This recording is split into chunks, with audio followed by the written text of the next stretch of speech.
Hello and welcome to the Ship Shape Podcast, a series of podcasts where we meet amazing people and talk about their experiences, personal, technical, and all related to the maritime world. Come and dive in. Hi everyone, welcome to the show. This is Talha Bhatti. With me is Meryl Surratt, and today on our Ship Shape podcast we have a very special guest. Her name is Maya Plott, and she has her own cupcake business now, making alcohol-infused cupcakes. She's been a lawyer. She's doing law school as well, but the reason she's on our show today is because she is also, in the meantime, managing a marina full-time and had a detailing company for boats before that. And so today we're going to just meet her and ask her questions and see what she's got to offer to people trying to join in the industry. So welcome to the show, Maya. Hi, thanks for having me. Great to have you there. So maybe why don't you just start by sort of giving us a little rundown about, what you've been doing the last few years. So, I've been working in the marina industry. I was doing outside labor for the last 10 years, and over the last few years, I've moved inside, doing the admin management side of it more. So now I'm running an entire marina. So never thought that would happen, but here we are. So when you say you manage a marina, what exactly does that entail? What doesn't it entail? I do everything with contracts, transients, monies, any issues that come up with the boaters, and some of the boaters can be finicky, so lot to appease there. So it's just kind of playing teacher and principal and manager and therapist, just kind of doing it all. And how was the shift from actually working on the boats to being a manager of a marina? Obviously there had to have been a learning curve to it, right? Well, I come from management. I've been in management for a long time, in some sort of supervisor role for, I would say, at least the last 20 years. So it wasn't really much of a transition. I get bored easily, as you can tell by Tala's introduction, all the things that I'm doing. So I've always, for a couple years, I want to do physical labor, so then I'll be on the boats, and then I cry, I don't want to do that anymore. I want to be in the office in climate control, and so I do that a couple years, and I get bored of that. So it's a constant back and forth. So if I can find balance of doing labor, which the cupcakes really give me that, and then, I can have the admin focus in the marina, it kind of gives me that balance that I require. Best of both worlds then. So you bake absolutely at home, and then you come to the office and you get it's not a cubicle, it's an office. So you get your little, office with a view, and right? Yep. My desk is right next to the window, so I see everybody coming to and from. It's actually a little funny. We have, as Tala knows, there is a key fob or a fob situation to get into the main office. That leads into my office. And so the guys that I know, they'll come up to my window, and I just hand them my set of keys so they can have my fob, so they can get in, so I don't have to get up out of my desk or get away from my desk. And so then, part of your sort of marina experience, did you have to dock any boats, big boats even? You mean just where I was kind of crew grabbing lines, or where I was driving docking? Well, I bet at a marina, depending on how big the marina is, everybody gets involved, and depending on how big the boat is. No, really the best I can say is that I've, kind of grabbed lines and tied off boats and things like that. Drove boats when I was younger. My grandfather owned boats, but that was the only time I've ever driven them. So tell us more about it. So how, is that when you sort of got your first sort of inkling of the marine industry? I grew up in Michigan, and we moved around, but no matter where we moved in Michigan, we always lived in a coastal town. So I was always exposed to boats. My mom wasn't really an outdoor kind of mom, but all my friends' parents were. And so I was exposed that way. And, of course, weekends with the grandparents, I was always out on my grandfather's boats. I remember one time he had just gotten a pontoon boat, and he, of course, had all of his friends out on there, and I was the only kid. And so there's, that little platform towards the bow of the boat, like there's a little door and then like just like a couple foot platform in the front of a pontoon boat. Uh-huh. Do you know what I'm talking about? I think so. Yeah. Okay, there's the platform, right? There's a door in front of them. Yeah, we just have to let Yeah, and it's just a little platform. Yeah. So, so one of the women had the idea that she was going to sunbathe on that little platform. So all the women, of course, had to like come to the bow of the boat to see what she was talking about, and the bow of the boat, the bow of the pontoon went into the water, and the backplate came out, and my grandfather had some choice words to say. All the women freaked out, ran back to the middle of the boat, and the boat leveled out. That was probably one of the scariest moments of my life. That's one of the funniest stories I've ever heard as well. So, but yeah, I used to drive his power boat, and my grandfather lived on the water, so all of his neighbors had boats also, so it was no big thing for us kids to take the boats out. So we were, I remember being a 10-year-old, out there on the water, on the lake by myself. Nice. Yeah. Nice. That's quite I don't know. As an adult looking back, probably not awesome. So. Not the best idea now, right? No. But, Maya, the funny bit is, like, I was reading somewhere the other day, and this was somebody who had, like, sailed off from, like, England or something and just would, like, go along the coast and come back, like, at sunset or a few days later or whatever. And that person was like, I would never let my child do that now. Yeah, it's funny how times change. Well, yeah, because you reflect back and you're not quite as responsible, and you don't have quite the regard for, like, repercussions, like physical repercussions. Yeah, and this was back in the day when obviously there was no GPS or this or that or anything. Oh, back in the day when we all rode in the back of pickup trucks, 70 miles per hour down the interstate. Yep. Okay. That was my life in northern Michigan. All the way back then. So you've seen the marine industry then for, years and years. How has it evolved? Well, I can't really say that from where I'm standing that it really has. I've been doing restoration work on boats, for about 10 years now, but it really hasn't changed. Even for me going from being on the labor side of it to the admin side of it, it seems like the same. I'm more privy to boat issues and traveling in boats now since I've come to this marina. But I think that's more of the friendships that I've procured. Like, I love my boaters. Like, you guys are, I wouldn't trade you guys for anything. Well, a few of you, but. But I guess one of the changes, and maybe again, like, your marina is a good one to talk to about this, is there like a change just in terms of more of an online presence? Like, I know you guys work with DOCWA for a lot of things. Is that changing?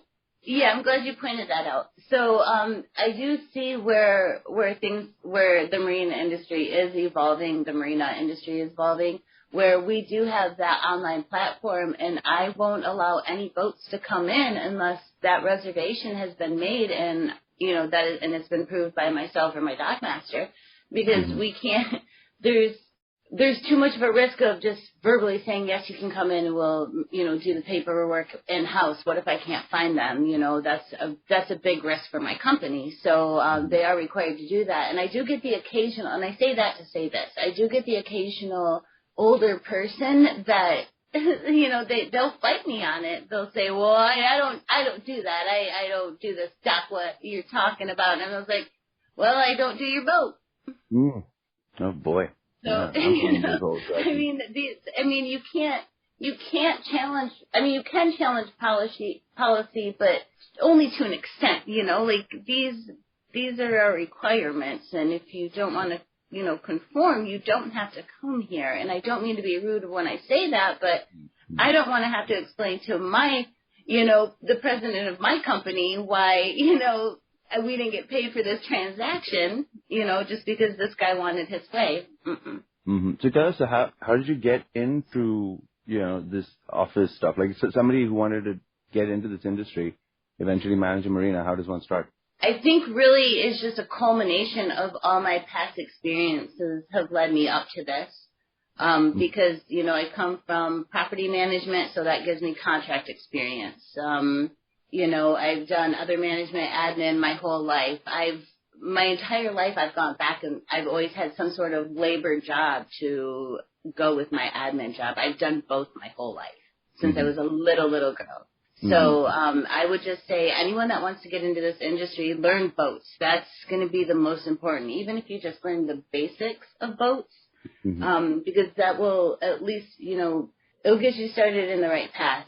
Get any job you can find at a marina. If you're a young, a teenager and you don't think you can get in on the admin side, be a dockhand. Learn the industry that way, and then as admin positions come up, apply for that, start anywhere you can, because the more you learn, the more valuable you'll become. And don't be afraid to sort of get your hands dirty. No, that you can't. In this industry, you have to be willing to get dirty. I actually have contamination OCD, so oh boy, my home is spotless, but when I'm on a boat, I can compartmentalize. So it's a completely different ball game. But the second I'm done on that boat, I rush home and I scrub myself from head to toe. So I'm looking at your resume because I got it on my screen, and it goes from receptionist to office manager to more office manager to call center manager, and then all of a sudden it says detailer and stager. I'm wondering how exactly you found yourself in the marine industry. Like, obviously there was a time frame from when you were boating as a kid to when you started detailing. Actually, it's really funny because when I applied for the detailing position because of my very extensive history of house cleaning. So that's what started that. I actually started cleaning houses when I was like 8 or 9 years old. I started organizing my mom's friends' houses for money and stuff like that. And yeah, they went nuts for it. I mean, I take toothbrushes to crevices. I don't mess around when it comes to cleaning. So, yeah, so I just kind of had that background, and so it just transferred over to boats. And so they're like, all right, we're going to show you some boat products, and I'm a quick learner, and it took off from there. And then, so I started with the Virginia Yacht Brokers doing detail and staging, which is what you referenced, Meryl. And so, so when I was there, someone had given me a canoe, but there was a whole, no, excuse me. I'm getting ahead of myself with my story. I apologize. So let me just back up. So, but yeah, so that's how I initially got into boating, the detailing, and then, then of course took off to more advanced things, restoration, like fiberglass and teak and painting, things like that. Did you have a team, or did you do it all yourself? It was myself and 2 other guys, 2 young guys. I was about 18 years their senior. And were you working with them, or were they working for you? Oh, no, we were equals.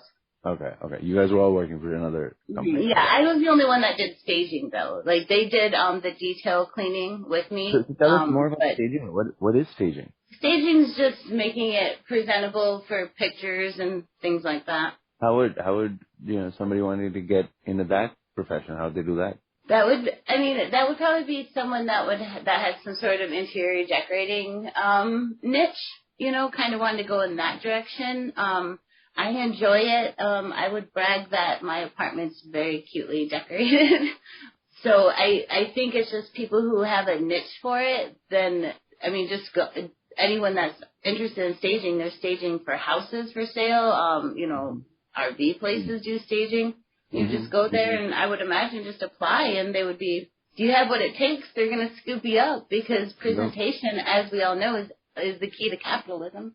Yep. And what you say totally makes sense. Like, one would think, for houses and for RVs, duh, but like for boats, like, it makes sense the same way. Is that the prettier you dress it up, the more you'd be able to sell your boat for. Yeah, because the key is, and well, at least it was for the Virginia Yacht Brokers, is to make the boat look brand new. That was my goal. And then you got into doing fiberglass and all this other type of stuff? So that's funny. So while I worked there, my boyfriend at the time, for, I believe it was his birthday, I decided, I planned this big, huge camping trip with all of his friends. It was a secret, and I had bought him a canoe. And so, come to find out, there's a hole in the canoe. We found out when we launched the canoe, and it was taking on water. That's a great time to find that. That's There how I goes the discovered canoe it. adventure. I went over it with a fine. I went over this canoe so well, and I'm very detail oriented. Trust me. And I did not see any issues, but we were taken on water. It was a disaster. Luckily it was a very tiny body of water, but we were taking on water so quick, and we had like a 6-pack with us, and the cooler and ice, and we didn't put it all together. We were gonna do it on in the boat. Oh, so we're trying to rescue all of our stuff, and we're taking on water. Oh boy. And that's how. So anyway, that's into fiberglass. What? Well, no, but here's the crazy thing. So we get it out of the water, and I'm telling you, I go over this thing. Well, once we get it home and all that. But, so I'm going over this thing, he's going over this thing. There is nothing wrong with this canoe. So then we decide, okay, maybe when he got in the canoe, maybe we took out a little bit of water then, right? And so we were sure at this point because there was nothing wrong with the canoe. So then I'm like, you know what? We hate this canoe. Now we reset this canoe. We're going to get a John boat and sell this canoe. Okay. And so these guys come the morning of 4th of July, right? I just put it on Craigslist. I'm like, I swear there's nothing wrong with it. It's like we just don't want it. We want a John boat. Yeah. These guys, 2 seconds, they look at this boat. And they find the hole in the keel after 2 seconds. I have no idea how this could possibly happen. I spent so much time going over this boat. So I tell them, I'm like, you know what? I apologize for wasting your time. I swear I checked this boat. I obviously am not going to sell it to you. Please do not think that I was trying to get one over on you, because I honestly thought that my ex-boyfriend was just an idiot and he, took on water when he was getting on the boat, because I couldn't find anything wrong with it. So, did you get a John boat after that? Did you get the John boat? Oh, but wait. So I go to so when I work for Virginia Yacht Brokers, their offices are at the Atlantic Yacht Basin, so there's a store and everything. So I was the only girl that was running around the Atlantic Yacht Basin, so that was pretty cool. So I got a lot of stuff for free once I started doing the boat. So I go into the store and I get a fiberglass patch kit, and I decide I'm going to try my skills at fiberglass, right, so I can patch the canoe. I should have sent you guys before and after pictures of the canoe. But yeah, I learned that I am very, very good at fiberglass work. It was perfect. So then I started, I've always been good at painting. I like painting houses and stuff. So the first opportunity I got to paint the bottom of a boat, I did that. And my lines are perfect. I have all those pictures of all those boats. But yeah, so I just had a niche for it, and then I got hired by a guy who has a Hinckley and a Grady, and part of me getting hired, or I'm sure part of my appeal, was that I could do these things to his boat. And so yeah, so here I am 8 years later. I quit that job 5 years ago, and I still maintain his Hinckley and his Grady. Nice. Yeah, I'm actually going to be on his Hinckley tomorrow, actually, for the first time this year. It seems to me that kind of with all marine projects, and this seems to be like a common theme, is that it ultimately comes down to attention to detail. Like, your success in the industry ultimately relies on, crossing all the T's and dotting all the I's and, paying attention to everything. Yep, absolutely. It's so important. So Maya, tell us about the funnest boat gig you've had. I mean, when I'm getting off a boat is always the most fun I'm having on a boat. I don't know if I have a fun boat story, but I have a disastrous boat story that's pretty entertaining if you want that. We love disaster. You want that? Yeah, sure. Okay. That was the next question. So the Hinckley, there was a gas spill on the Hinckley, so I was cleaning that up, and I slipped on fuel, and I was bleeding. And I was bleeding all over the boat, so I decided that I was going to, get the hose and clean up. So I didn't get off the boat to go get the hose, and I'm spraying myself in the face. And there's just blood and gasoline everywhere, and now I'm blind because I sprayed myself at full force in the face with a hose, with, a spigot. So I got off the boat, and I just left with the fuel and the blood and the hose straight down the aft deck. I completely checked out and just left. And then what happened? No, it was miserable. Yikes. Okay. And then a good story as well. Do we have a good one? I mean, I don't mean to be all dark and stuff. I don't know that I necessarily have. I mean, I don't know. Maybe your favorite boat story, like maybe your favorite like time out there. Was it all the way back from like when you were a kid, or is there a recent like sail adventure that you had a lot of fun with? Yes, I refer to it as scary sailing. Have you heard this story, Tala, of me going scary sailing? I don't think so. No. So going out on my dockmaster's boat with a bunch of his friends. Well, I mean, I knew some of them too, this is only my second time out sailing. The first time was also on his boat, but it was quite the calm day in comparison that first time. But you said this is supposed to be a good story. I don't know that this is a good story. And so we were keeled over. Is that the term? I don't know sailing that well. Keeled over, like where our boat was knocked over like 45 degrees. Anybody? Heeled over? Okay. Yeah, so we were heeled over quite far, and I was just white knuckle in the bimini because it's my second time sailing, and we're at a 45-degree angle. So that was a recent sailing story, but again, kind of a dark one. Yeah, and those guys, I mean, that sounds like this is dark for you, but those guys are probably having the time of their lives. They're like, oh. They were having a blast. They're like, Maria, just have a drink. I was like, no. I was like, I think somebody should be sober when the boat capsizes. Oh, boy. But So it's weird because I just associate boats with work now. Like when I was younger, boats were just this amazing, fun thing that just happened. But as an adult, that's no longer my experience. I had a really funny idea the other day for a boating sticker for my Mini that said something about boats equal work or something. It wasn't that basic. It was quite clever. I just can't remember what it was. Yeah. Well, bust out another 1,000. I mean, something like that, right? You got to work for that 1,000. Oh yeah. I'm interested in hearing kind of what the day-to-day of being a manager of a marina entails.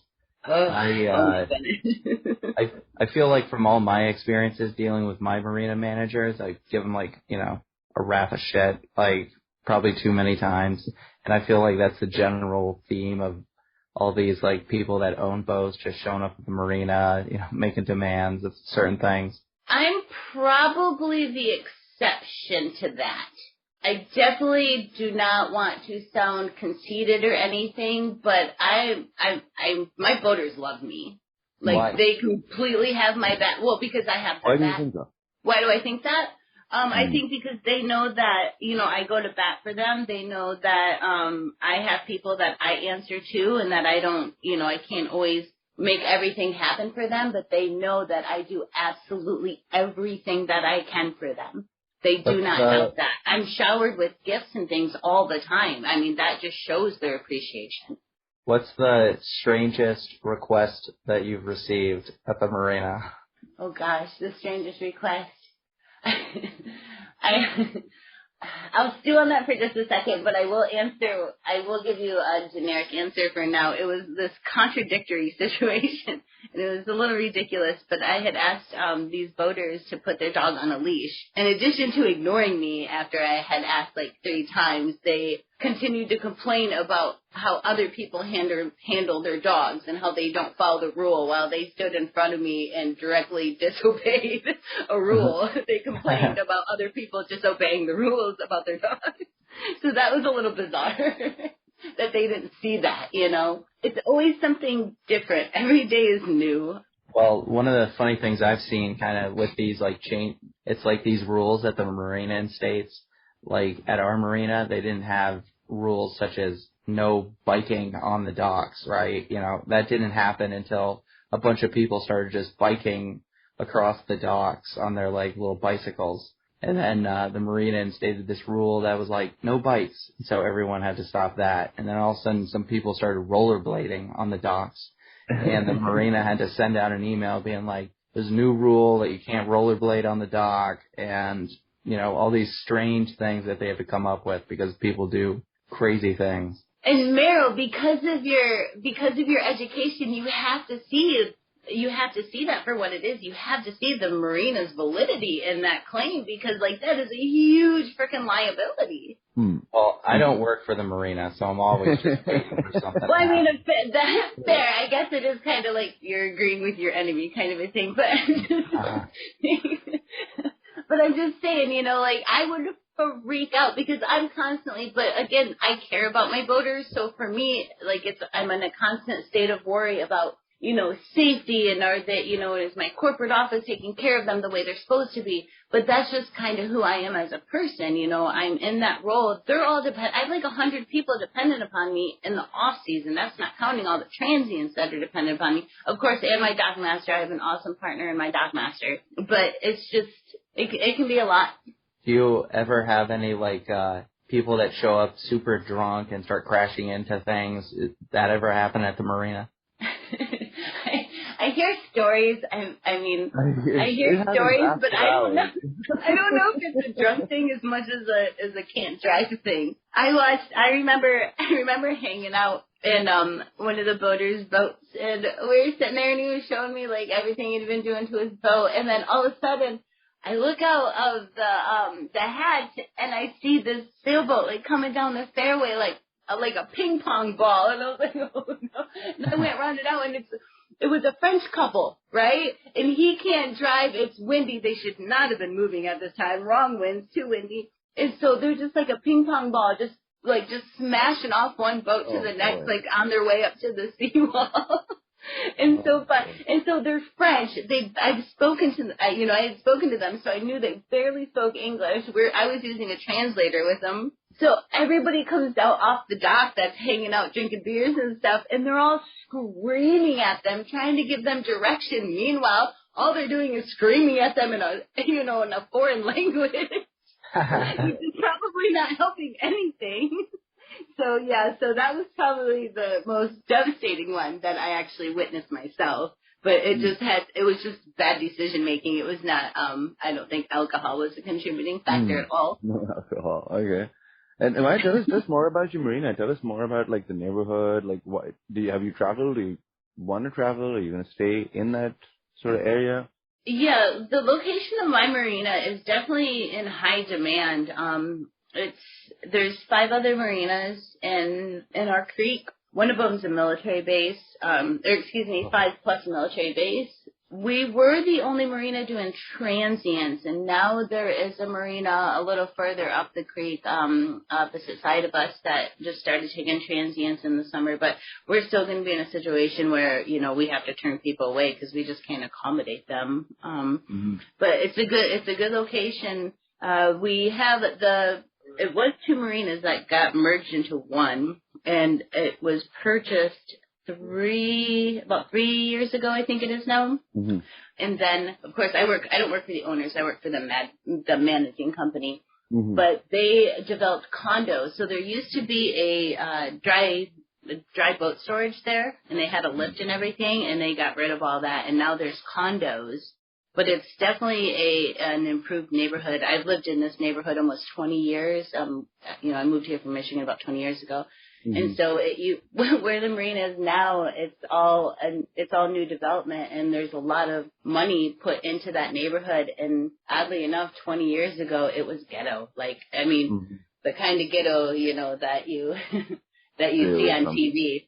Interesting. Yeah. So it's funny to see all the money that got put into it and how they built it up. So you mentioned it was high demand. Why do you think it's a high demand location?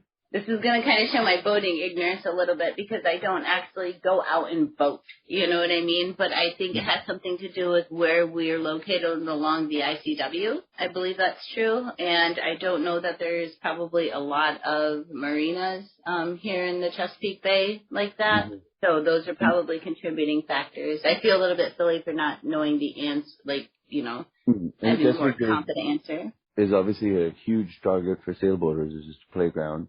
Yeah, I wonder what that's about, because I'm I'm starting to read more on sailing and things like that, because I came more from power boating, so that's why I didn't even know that healing term. So, but yeah, I noticed a lot of sailboaters come through there. A lot of catamarans. Oof.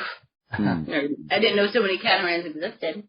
So Maya, it sounds like you have, like, you're definitely like an entrepreneur at heart. Remember, like all the way back at age 8, you were charging your mom's friends, right? And that definitely sounds like you didn't want to ask for your pocket money or be dependent on anybody. You were just like, I want to do my thing. I know how to do it and I'll do it. Give us a little bit more about that. I didn't want to be dependent upon anybody. Yeah. I saw that wasn't necessarily, that didn't necessarily work. I saw that, that line of thinking fail with adults a lot. So I adopt being self-sufficient kind of So tell us more about that. So it started all the way back then with like cleaning houses, and now you're in the cupcake industry. Tell us what happened in between, and then tell us more about the cupcake industry.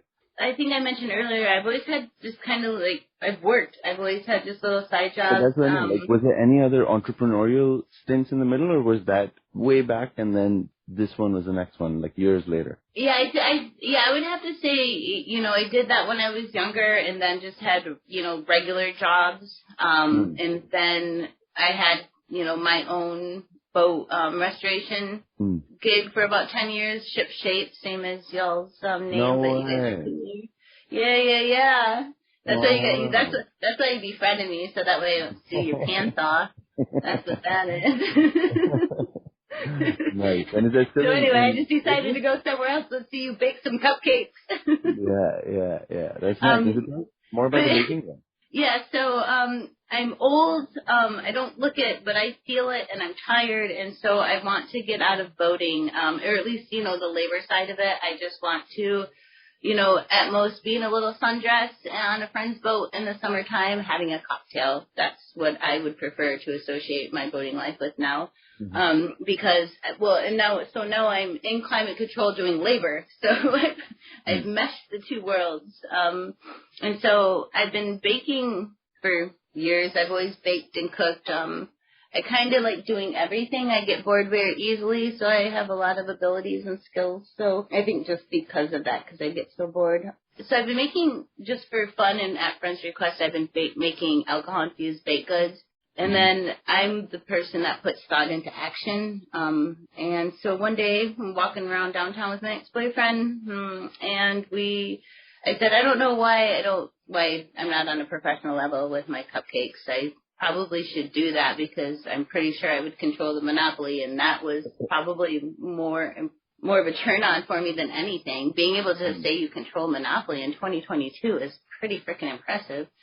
So I just kind of went after it, and it was quite challenging, having to go through. I had to do an application that took me about 20 hours to complete and send that to the USDA. I had the government in my house inspecting my house, which was fine because they're like, oh, it's so adorable in here. I was like, thanks.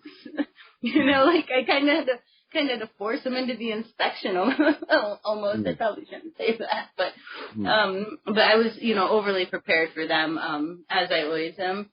And so it took 6 months. I had to obtain culinary permits, and all the while I'm in the legal studies program at ODU, and I'm running a marina, and, I binge watching, chick flicks, all the while. So how do you infuse cupcakes with alcohol?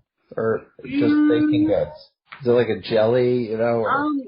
No, so I use raw alcohol in my baking. So only one of my cakes actually has alcohol in it that's cooked, but it really doesn't cook the Guinness out. And then the rest of the alcohol is added raw either to a ganache or a frosting. But it's not as simple as just adding alcohol to baked goods because I'm sure baking is a science. So you start adding alcohol that's affecting the science. So, there's a huge molecular change that occurs once you add alcohol. It does a lot of things to, sugar and butter and flour. And so it took a long time to build these recipes, but I offer 5 cupcakes and a bread. I had to eventually have more, but I just send samples of each of the cupcakes and the bread to Virginia Tech, and they had to do alcohol analysis because I had to be within a certain range for ABC to sign off on it. So I sent it all to them at $50 a pop. So I was already in it for $300 just on testing those 6 things, So I had already paid for a lot of things before I became legal, so I threw a lot of money at it prematurely. So I was just trying to watch myself at that point. And so, do you want to know the 5 cupcakes and the bread that I have? I have an Irish car bomb cupcake, a pina colada cupcake, a strawberry tequila rose cupcake, a Irish coffee cupcake, which is my favorite, and a vanilla bourbon cupcake that is actually I made for my dentist. His wife called me and asked me to make him cupcakes for his birthday, and I built that from scratch for him. And it's funny because I could never show up to the dentist without cupcakes. They will not see me unless I have cupcakes in my hand at my dentist. How funny is that? And then I make Bailey's banana bread. So how many cupcakes would it take to get a sailor drunk? You'd be sick off the cupcake long before you'd get drunk. That's true. No, I can go up to the next tier of alcohol that I can have in my baking, but then I have to ID. Right now I don't have to ID. But I don't know that I would want to put that much alcohol. I think it would be gross. And so are you selling these online? Where can people find them? So my website, I was up till 3 o'clock in the morning on Friday finishing my website. So that is www.intoxicakes.com, and I'll spell it because it's quite unique. INTOXIKAKES.com, Intoxicakes. Cakes with a K. Oh, I like that name. You need to get it trademarked. Yeah, I'm going to pay for that. I already, I have a really cool logo, Meryl. You'll have to check it out. But, I already paid for, the trademark on that and everything. So I control it. I shouldn't say pay for it. I have the rights to it and everything. So, Maya, I want to jump gears a little, and maybe we can start, closing things as well. You mentioned previously that in one of your boat gigs, you were, the only woman on the job, right? Has that improved since then, even in terms of maybe the liveaboards and the people on boats? Are there more women coming into it now? Yeah, that's been true pretty much everywhere that I've worked in the boating industry over the last 10 years, inside and out. Yeah, I would say, it was cool. It was cool at the Atlantic Yacht Basin because it was huge and, running around in a tank top and little shorts. I got free paint, free fiberglass, all sorts of crap. So that was pretty cool. I'm sure that my current learnings would say that I was being oppressed, but if it meant getting free crap that I didn't have to pay for, that's awfully expensive. Whatever. All I was doing was walking around. I'm just saying, I don't care. I'm not going to get all feminist about it. I got a lot of free stuff. So, but is it getting better though? I think it is. Because I saw at my marina, I was, just walking the docks, and I saw these 2 girls doing an amazing polishing job on this boat. And I went up and talked to them, and they were just phenomenal. I can't polish boats. I don't have the strength because of I have the plate and bolts in my neck, but so it makes my arms weak, and so I can't polish. But I was just in awe over it. And it was like, do you all have cards? Because I'm going to pass them out to everybody I know. So again, like you had said, Meryl, it's probably that eye for the attention to detail that made them so magnificent at this. I mean, I've seen guys do great work too, don't get me wrong, but something about their work, I looked everywhere trying to find, where they had missed or it wasn't even or something, and they were ridiculous. So I'm definitely seeing more girls in the industry, more girls living on boats, more girls just being on boats. Mm-hmm. I would say women are definitely showing more of an interest. I've seen couples where the woman is the captain and the husband is the first mate. Now, I've only seen it a couple of times, and they were definitely alpha females, but it was pretty cool. It was pretty cool to see them, just kind of take control and, be in charge of the boat. They recently just released a study that said that 2% of the marine industry is women. That sounds about right. 2%?